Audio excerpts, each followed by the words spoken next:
Well, what I saw was Merrick Garland was clearly standing on shifting ground. I mean, the National School Board Association had pulled its memo, which was the basis for his memo. I don't think it was well considered when he drafted this. At my review of it's a one-page, very slapdash. Just we got a problem. We're going to sick the FBI and the U.S. attorneys after this issue.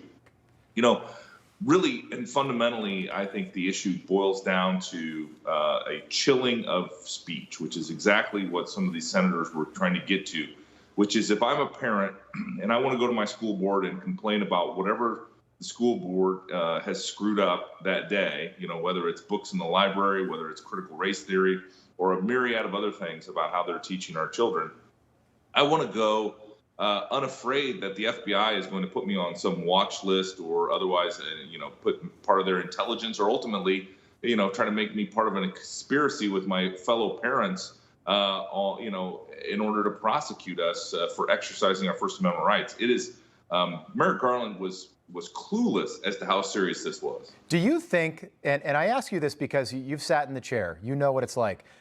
People are saying that the Department of Justice, particularly Merrick Garland, has been politicized because, and we looked into it, it took just about 96 hours between him getting that memo from the school board and then responding to it. That is lightning fast when it comes to the federal government.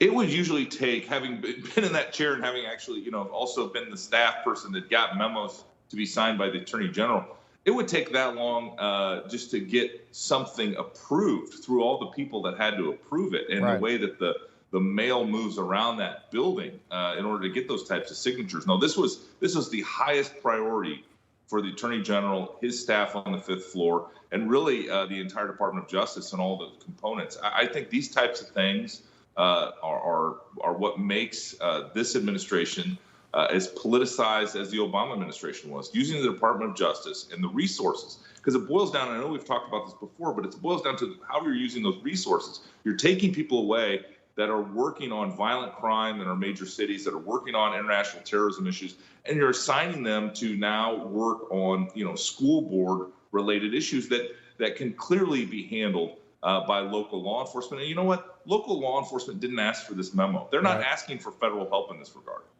It's a total misallocation of resources. I agree with you there. I'm wondering if you think the purpose from the Attorney General was to intimidate parents. I'm a parent. I have friends that have, for the first time in their lives as parents, considered going to school board meetings, and I have one that decided not to, just because of this. Who wants to get involved with the Department of Justice? Not me. No, that's exactly right. This has a chilling effect of people exercising their First Amendment rights, which is inconsistent with, the American way. And I think the exact purpose of this was to give people pause when they want to participate, when they want to be involved at the school board level. It's to give people pause to think, like, do I really want to show up? And because, again, these are packed rooms with people that are very interested in what is happening. And if you have less people because they're afraid of the federal government coming after them, and all of its incarnations. The American people don't know the difference between the FBI and the IRS. It's all just the federal government that could be looking into their stuff. And so that's where I think we find ourselves. Yeah, very, very scary situation. I was stunned just from a political perspective with this election, this very close election in New Jersey, but really in Virginia, where critical race theory is such a big issue. That is ground zero for this right now, Loudoun County, Fairfax County, that the Attorney General didn't walk that back just for the sake of that election that's 5 days away.